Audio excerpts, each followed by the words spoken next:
নমস্কার, দেখছেন কলকাতা টিভি। আপনাদের সঙ্গে রয়েছে আমি অভিক। শুরু করছি সংবাদ সারাদিন।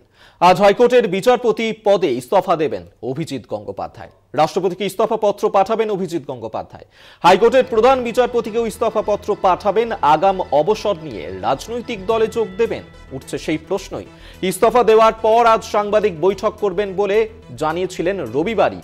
তিনি তমলুকে বিজেপি প্রার্থী হতে পারেন বলে জল্পনা উঠছে এবং অভিজিৎ গঙ্গোপাধ্যায়, যিনি আগেই জানিয়েছিলেন যে এবার তিনি বিচারপতির পদ থেকে অবসর গ্রহণ করবেন এবং আজই তার ইস্তফা দেওয়ার কথা রয়েছে। এর আগেই তিনি জানিয়েছিলেন। এরপর তিনি বৃহত্তর স্বার্থে কাজ করার জন্যই তাঁর এই সিদ্ধান্ত এবং আজই রাষ্ট্রপতির কাছে ইস্তফা পত্র পাঠাবেন তিনি। আগেই সেই বিষয়ে জানিয়েছিলেন এবং হাইকোর্টের প্রধান বিচারপতি তাকেও ইস্তফা পত্র পাঠাবেন। বিচারপতির পদে আর দেখা যাবে না অভিজিৎ গঙ্গোপাধ্যায়কে। গতকালই তিনি এজলাসে গিয়ে তার শোনা সমস্ত মামলা তিনি ছেড়ে দেন এবং সেক্ষেত্রে আজই তার ইস্তফা পত্র দেওয়ার কথা রয়েছে এবং আজই তিনি পদত্যাগ করবেন বিচারপতির পদ থেকে।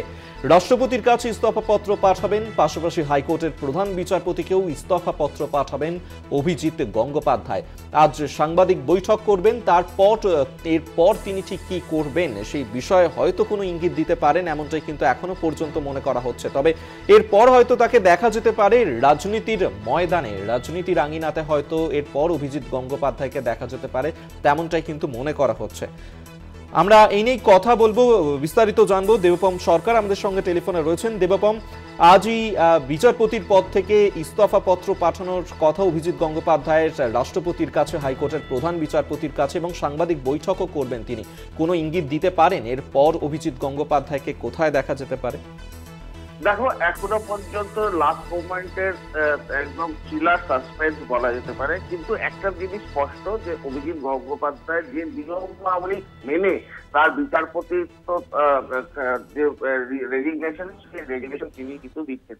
তিনি কিন্তু পরশু দিনই সাংবাদিক বৈঠক করে কিন্তু জানিয়ে দিয়েছিলেন যে তিনি আজকেই কিন্তু মহামহিম রাষ্ট্রপতির কাছে তিনি তার ইস্তফা পত্র পাঠিয়ে দেবেন এবং ক্যালকাটা হাইকোর্টের প্রধান বিচারপতি এবং সুপ্রিম কোর্টের প্রধান বিচারপতির কাছেও কিন্তু তিনি রেজিগনেশন পত্র পাঠিয়ে দেবেন এবং যখন থেকে তিনি পাঠাবেন তখন থেকেই তার রেজিগনেশন কিন্তু অ্যাকসেপ্ট হয়ে কিন্তু অ্যাকসেপ্টেন্স হয়ে যাবে, এমনটাই কিন্তু কনস্টিটিউয়েন্সিতে বলা আছে। এরপরে তিনি বলেছিলেন যে মাস্টার সূর্য সেনের পাদদেশে বসে তিনি দাঁড়িয়ে তিনি সাংবাদিক বৈঠক করবেন, কিন্তু সেটা লাস্ট মোমেন্টে চেঞ্জ হয়ে গিয়ে আজকে তার বাড়িতে বেলা 1টার সময় তিনি সাংবাদিক বৈঠক করবেন এবং আমরা দেখলাম আজকে তিনি কিছুক্ষণ আগে প্রায় 10টা নাগাদ তিনি বাড়ি থেকে বেরোন এবং বেরোবার সময় তিনি কোনো সংবাদ মাধ্যমে কোনো কথা বলেননি। তিনি সোজা চলে গেছেন কলকাতা হাইকোর্টের উদ্দেশ্যে এবং সেখান থেকেই তিনি বাড়ি চলে আসবেন এবং বাড়ি চলে এসে বেলা 1টার সময় সাংবাদিক বৈঠক করবেন। সাংবাদিকদের বহু প্রশ্ন ছিল এই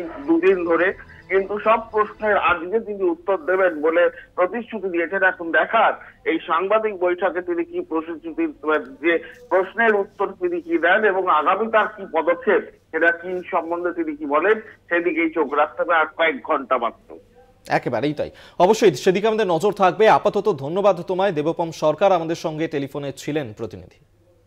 আপনাদেরকে আরেকবার জানিয়ে রাখবো, এর আগেই গতকালই তিনি এজলাসে গিয়ে সমস্ত মামলা ছেড়ে দেন যা এতদিন ধরে তিনি শুনে আসছিলেন এবং আজই বিচারপতির পদে ইস্তফা দেবেন বিচারপতি অভিজিৎ গঙ্গোপাধ্যায়। রাষ্ট্রপতির কাছে তিনি তার ইস্তফা পত্র পাঠাবেন, পাশাপাশি হাইকোর্টের প্রধান বিচারপতির কাছেও তিনি তার ইস্তফা পত্র পাঠাবেন এবং বিচারপতির পদ থেকে অবসর নিতে চলেছেন অভিজিৎ গঙ্গোপাধ্যায়।